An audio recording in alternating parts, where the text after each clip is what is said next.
Après la guerre, il y a eu 3 personnalités extraordinaires.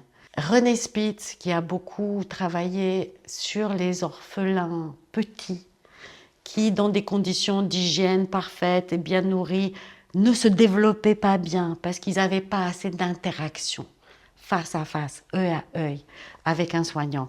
Donc lui, il a développé le concept d'hospitalisme et vous avez tous en tête ces images d'enfants recroquevillés dans un coin de leur lit à barreaux et qui essayent d'avoir comme ça des expériences sensorielles tout seuls, en se tapant la tête, des expériences d'autostimulation en absence de ces expériences d'interaction avec les autres.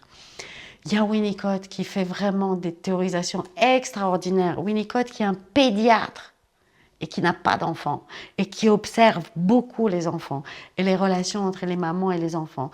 Et Winnicott, il fait une théorisation finalement qui met d'accord tous les courants en psychiatrie parce que c'est tellement quelque chose qui part de l'observation et qui est assez poétique d'ailleurs. C'est Winnicott qui fait toutes ces théorisations sur le rôle de miroir du visage de la mère et de l'environnement dans le développement de l'enfant, sur l'importance du holding, de la manière dont un enfant est porté, du handling, de la manière dont un enfant est manipulé, et de ce qu'il appelle l'object presenting, à quel moment on présente le monde à petite dose à un enfant.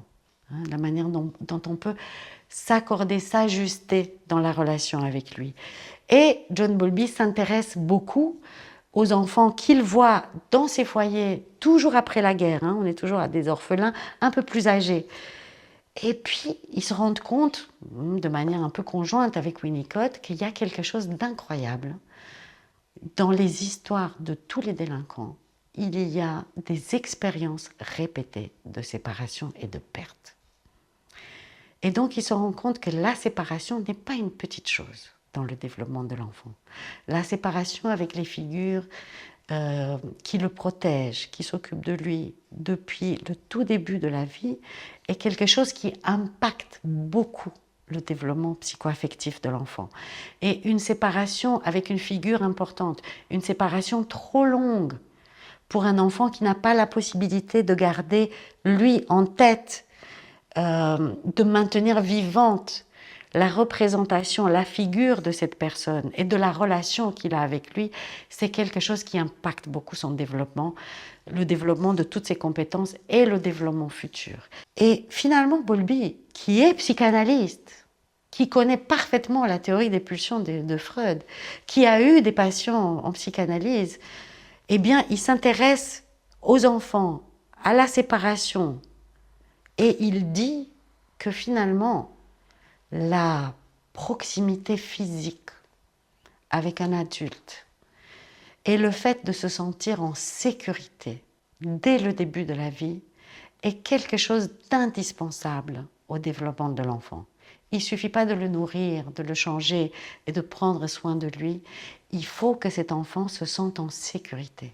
Et pour se sentir en sécurité, un tout petit, un bébé, a besoin d'une proximité physique, avec au moins une figure qui va devenir idéalement sa figure d'attachement, qui est la mère, et que dans ces expériences de proximité physique vont se créer chez l'enfant à la fois un sentiment de sécurité, une sécurité de base, une sécurité interne, qui seule va lui permettre de partir et explorer le monde environnant. C'est de la sécurité de cet attachement avec la première figure qui s'est occupée de lui que va dépendre son appétit pour aller explorer le monde et explorer le monde d'une façon fructueuse pour lui, d'une façon qui va lui apprendre des choses, qui va le mettre en lien avec les autres et avec les objets et qui ne va pas le mettre en danger parce qu'il saura à chaque fois s'éloigner petit à petit de sa mère, vérifier qu'elle est là et puis revenir vers elle. Lorsqu'il se sent en difficulté, lorsqu'il se sent menacé ou lorsqu'il est en détresse parce qu'il a une douleur physique, parce qu'il a une crainte, une peur. Et donc c'est Bowlby qui développe cette idée de base de sécurité à partir de laquelle l'enfant part explorer. C'est Bowlby qui développe cette idée d'une balance entre la sécurité de l'attachement et l'exploration, l'efficacité de l'exploration du monde Et le fait d'avoir un attachement sécure, ça permet d'explorer le monde. Et le fait d'avoir un attachement insécure activé, ça maintient l'enfant trop proche de sa base de sécurité et il ne peut pas aller explorer comme il aimerait, comme il voudrait, comme son âge le demanderait. Mais en tout cas, Bowlby, il parle de séparation et des étapes aussi du travail psychique après une séparation. Il dit qu'après une séparation, on réagit plus ou moins tous de la même manière. On a une phase de protestation, une phase de désespoir et puis une phase de détachement. Donc on proteste, on se désespère et puis à un moment donné on se détache. Et puis il remarque qu'il y a beaucoup de différences entre les individus. Il y en a qui protestent beaucoup, qui se désespèrent pas beaucoup et qui se détachent facilement. Il y en a qui protestent pas, mais alors qui se désespèrent à non plus finir et qui se détachent jamais. Donc il pressent qu'il y a des différences entre les individus, entre le sentiment de sécurité qu'ils ont pu construire avec leur première figure d'attachement et la manière dont ils vont vivre les séparations tout au long de leur vie. Parce que finalement, c'est quoi le développement? Le développement, c'est comme une succession de séparations. C'est comme un passage de l'état de dépendance absolue, quand on est un bébé, et qu'on dépend entièrement de ceux qui sont autour de nous pour nous nourrir, pour nous protéger, vers un état d'autonomie relative, parce que plus personne ne croit, j'espère, aujourd'hui qu'on est indépendant, on est toujours dépendant de ceux qu'on aime, parce qu'ils ont des pouvoirs sur nous. Mais on a aussi un tout petit peu des pouvoirs sur eux. Voilà. Donc c'est un état d'autonomie relative, parce qu'on est toujours en lien et dans des liens très très forts avec ceux qu'on aime. Et donc la théorie de l'attachement, non seulement vient pointer le fait que la proximité physique avec quelqu'un qui va aider l'enfant à se créer un havre de paix et un sentiment de sécurité qui est indispensable pour son développement, eh bien c'est indispensable aussi pour l'exploration du monde, pour les apprentissages, et que c'est un besoin primaire qui est là dès le début de la vie et qu'on ne s'attache pas uniquement à la personne qui satisfait nos besoins. Comme l'avait dit Freud, entre autres, dans la théorie des pulsions. Et donc, John Bowlby, il est exclu de la Société britannique de psychanalyse parce qu'il développe autre chose. Par contre, il a beaucoup de disciples en Angleterre, aux États-Unis, dans les pays anglo-saxons, un peu moins en France. Ce qui fait que la théorie de l'attachement arrive tardivement en France. Mais parmi ceux qui ont fait des travaux après John Bowlby, il y a une femme extraordinaire qui s'appelle Mary Main, qui décrit finalement ces différents styles relationnels de l'enfant. Et elle le décrit comme il faut, parce qu'à partir d'un certain point, si vous voulez, dans l'évolution des sciences, on demande un peu des recherches et on demande des dispositifs expérimentaux qui permettent de vérifier que ce qu'on avance est reproductible, éventuellement prévu et prévisible dans d'autres environnements aussi. Avant les années 60-70, on ne demandait pas autant de rigueur scientifique, ce qui fait qu'il y a beaucoup d'idées et d'hypothèses qui ont pu traverser les âges comme ça, sans qu'ils aient eu besoin d'être vérifiés par des dispositifs expérimentaux, comme c'est le cas pour l'attachement. Parce que avec le dispositif expérimental de Mary Ainsworth, qui est la situation étrange, la fameuse situation étrange qu'on ne va pas développer ici, elle montre à quel point, aussi bien en Angleterre, là où elle commence à faire ses recherches, que dans les autres pays où elle suit d'abord son mari, elle découvre qu'il y a des constantes et que bien sûr, il y a des enfants qu'elle appelle sécures.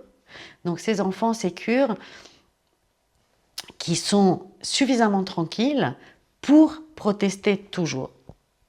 Suffisamment tranquilles pour protester toujours. Qui peuvent retourner jouer en espérant, en sachant que leur figure d'attachement va revenir vers eux. Qui se réjouissent de la réunion avec la figure d'attachement et qui vont retourner tranquillement jouer après cette épreuve de la situation étrange. Donc la première catégorie qu'il décrit, c'est la catégorie d'enfants sécures.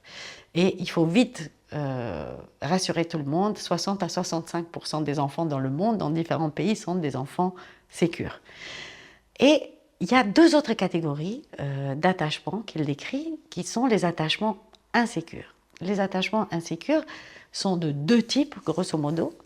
Premier type, c'est l'attachement évitant. L'attachement évitant, c'est à l'anglaise. Never explain, never complain. Donc, je ne montre pas mes émotions au moment de la séparation. Je fais comme si de rien n'était. Je m'accroche aux objets, finalement, plus qu'aux personnes. Je ne manifeste pas forcément de l'émotion, ni de la joie, ni de la colère, quand ma figure d'attachement va revenir. Et tout le monde va dire, enfin beaucoup de gens vont dire que je suis un enfant facile. Mais à l'intérieur, je vis ces variations émotionnelles sans forcément le montrer. Et ce qui fait que beaucoup d'enfants évitants ne sont pas pris en considération comme ils devraient et pourraient l'être, puisqu'on a l'impression qu'ils n'ont besoin de rien. Ce sont ces enfants qui n'ont besoin de rien. Et puis, il y a l'autre catégorie d'enfants que tout le monde connaît, ce sont les enfants qui protestent beaucoup au moment des séparations, et notamment au moment des séparations à la crèche ou à l'école. Et parfois, on a la surprise d'entendre les puéricultrices ou les maîtresses dire aux mamans « Allez-vous-en, madame, parce qu'il va s'arrêter dès que vous serez partie. » Et étonnamment, effectivement, les enfants s'arrêtent. Donc, les enfants manifestent ce comportement comme ça de protestation excessive en présence de la maman. Ils s'arrêtent quand elle n'est plus là. Ils vont manifester de la joie lorsqu'elle revient, mais de la joie vraiment d'une manière forte et un peu ambivalent. On appelle ces enfants des enfants anxieux, ambivalents. Parce qu'ils vont sauter dans les bras de la maman, ils vont la serrer très très fort et puis à un moment donné, ils vont la repousser, ils vont vouloir descendre et puis finalement rester à l'école, pas retourner avec la maman. Donc ce sont des enfants qui ont un attachement ambivalent, voilà, anxieux ambivalent. Et eux aussi, ils sont 10-15% de la population, les évitants 20%. Et Marie-Anne décrit aussi une catégorie d'enfants qui est quand même un peu imprévisible, qui n'a pas de stratégie d'attachement très claire, qui vont se séparer facilement de leur maman, qui vont courir vers les étrangers. Quand la maman revient, ils vont courir vers la maman, s'arrêter à mi-chemin, puis se détourner d'elle. Puis elle dit de ces enfants qu'ils ont des stratégies d'attachement un peu désorganisées. C'est entre 1 et 4-5% des enfants qui ont des attachements désorganisés. Et ceux qui ont continué les travaux aussi bien expérimentaux que l'observation de ces enfants ont démontré que ce sont des enfants qu'on voit souvent, nous, dans les hôpitaux de jour, dans nos centres de consultation, qui ont un attachement désorganisé. Alors, pourquoi c'est important? Attention, l'attachement n'est pas une pathologie. Donc, quelqu'un qui a un attachement évitant ou qui a un attachement ambivalent, insécure, ça ne veut pas dire qu'il a une pathologie. Il a un style relationnel. Donc, à partir des relations qu'il a vécues avec sa figure d'attachement, qui est le plus souvent la mère, il se crée des expectatives par rapport aux autres relations. Il imagine que dans les autres relations, ça va être comme ça aussi. Il va transposer dans les différents environnements ce qu'il a vécu dans les relations avec sa mère et son père. Et donc, il va créer ce qu'on appelle des modèles internes opérants, des expectatives dans une relation. Je vais te demander quelque chose, mais je suis sûre que tu ne vas pas me le donner. Ou alors, je vais te demander quelque chose tranquillement et je suis sûre que dans la mesure du possible, tu vas m'aider. Eh bien, ça change quand même la manière dont on aborde une relation. Que ce soit une relation d'apprentissage, une relation de collaboration à l'école, une relation d'épreuve. Et donc, l'attachement, c'est quelque chose quand même qui a eu un grand impact. L'attachement et les premiers films qui ont été faits pour des enfants en situation de séparation ont eu un grand impact sur toutes les pratiques des institutions qui s'occupent des enfants. Donc, à partir du moment où on a vu les réactions des enfants à la séparation, eh bien, on a commencé à se dire qu'il fallait une période d'adaptation à la crèche, qu'il fallait que les enfants aient des référents auxquels la figure d'attachement puisse communiquer les particularités de l'enfant. Que si finalement la maman avait une relation de confiance avec la référente de l'enfant à la crèche, eh bien il serait un peu mieux accueilli, pris en charge à la crèche et la maman se sentirait encore plus en sécurité. Vraiment, la théorie de l'attachement a changé beaucoup la manière dont on s'est occupé des enfants dans les crèches, dans les écoles, même dans les services d'hospitalisation, dans les services de pédiatrie. On a permis aux mamans de rester avec les enfants. On a permis aux mamans de tenir leurs enfants dans les bras pendant des petites interventions chirurgicales. Alors qu'avant, on leur disait, mais voilà, partez, allez-vous-en, ça se passera mieux sans vous. Tous les soignants qui regardent peut-être cette petite vidéo savent pertinemment qu'on a parfois des familles qui nous appellent pour nous demander des rendez-vous en urgence. Des familles qui ont comme ça un sentiment de quelque chose qu'il faut absolument les aider à résoudre. Et si jamais on leur donne un rendez-vous en urgence, il arrive très souvent qu'ils ne viennent pas. Parce que ce qu'ils veulent simplement, c'est se rassurer quant à notre disponibilité. Mais ils peuvent très bien se débrouiller sans nous. Beaucoup de nos collègues soignants connaissent aussi ces familles auxquelles on a dit et répété: si vous avez besoin de quelque chose, rappelez-nous. Si vous avez besoin de quelque chose, n'hésitez pas. Mais ces familles ne nous appellent pas. Ou ces patients, ces adolescents ne nous appellent pas. Parce qu'ils ont très souvent un style d'attachement évitant, qui ne leur permet pas de faire confiance aux liens qu'ils ont noués avec les autres, qui ne leur permet pas de faire confiance que quelque chose en l'autre va répondre, et qui ont été habitués depuis tout petit à se débrouiller tout seuls. Ceux-là, il faut les appeler, il faut les interpeller, il faut leur demander comment vous allez, parce que ce ne sont pas eux qui vont faire appel à nous. Et puis la troisième catégorie, évidemment, ceux pour lesquels on a donné un rendez-vous en urgence et ils ne sont pas venus, il faut cadrer quand même cette relation. Il faut dire: oui, on vous a entendu, on vous a vu, mais on se voit mardi à 10h. Ne vous inquiétez pas, voilà, on sait, voilà, mais on se voit mardi à 10h. Il faut cadrer la relation et en même temps faire en sorte qu'elle puisse être prévue et prévisible. Parce que tout ce qui est prévu et prévisible baisse le niveau d'angoisse, alors que ce qui est imprévu, imprévisible, hausse le niveau d'angoisse. Et évidemment, on peut espérer que tous les sécures vont pouvoir faire appel à nous au moment où ils ont vraiment besoin et vont nous laisser tranquilles, comme on les laisse tranquilles aussi, quand ils n'ont pas besoin de nous.